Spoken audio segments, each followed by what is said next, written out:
Yeah, good side. I think Pep will obviously take him really seriously. The results, lack of results, have been big for them. Villa away to get a point there is really impressive. Obviously, Arsenal even more impressive, and they've got quality. So menu Clive, he's an L, an ex-City lad actually, and Christie, and it's a good side. It's a good side, and Iraola's got them playing really organised, they're really structured.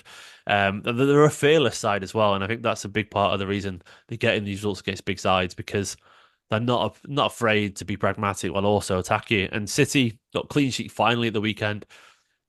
Look, at Bournemouth, it's going to be a battle. I'm probably going to say the same thing as I did ahead of the Southampton game. It'll be a grind. The only thing for me is I'm hoping, City will be a little bit more rested. Some of the players will finally got a bit of a rest given the rotation for the Carabao Cup game against Spurs. So I'm expecting and hoping City will be up for this. Haaland will be a little bit more rested.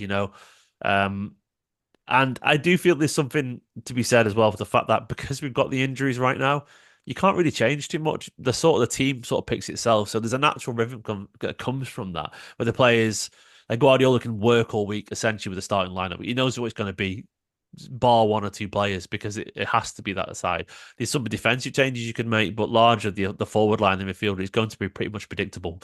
You could argue obviously between Gundogan and Kovacic, but we know what it's going to be. So he's got a whole week really, other than obviously today and tomorrow preparing for the Spurs game. He's going to be thinking about Bournemouth, and he's got he knows what they play. He knows how they play. Everyone does. They're a good side, so I'm mid-table. They've had some good results, but I don't think they'll expect to beat City. I don't think they'll really park the bus. They'll defend well, but I don't think they'll be afraid to tackle us, especially at their ground. And I think that sort of could suit City a little bit. Yeah, I feel like I'm still pretty confident about a victory, but yeah, once again, it's going to be close, 2-0 or something like that with a late second, maybe 2-1. It's not going to be easy.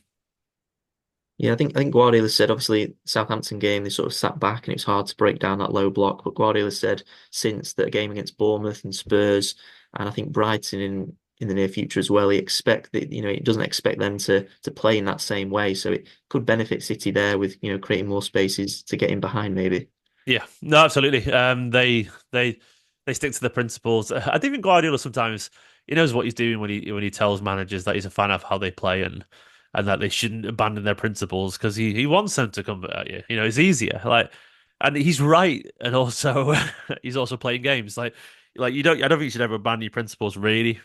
Especially if it's a game, it's not a big deal if you lose. Like Bournemouth aren't bothered if they lose against Man City. It's not going to define their season.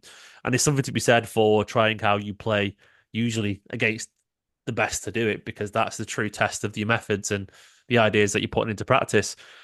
Uh, I don't think they'll fully go at us. There'll be a sort of slight compromise because it's sort of stupid not to. They'll be quicker to get back and defend, put it that way. But I still think they'll carry on playing football because it's just who they are. And I don't think you can really switch that off when you've been playing that way. And I think Guardiola wants them to be aggressive. Like, look, you see what City can do with spacing behind. They're devastating. Haaland's pace. We rarely get a chance to utilize it because there's just no opportunity for him. Put it this way: if Haaland was in that Real Madrid side the other day, by the way, he's a hat trick at half time. Like he would kill for that space, but we just don't get it in the Premier League. So I expect a little bit, but I still expect them to slightly compromise. I slightly disagree with Guardiola.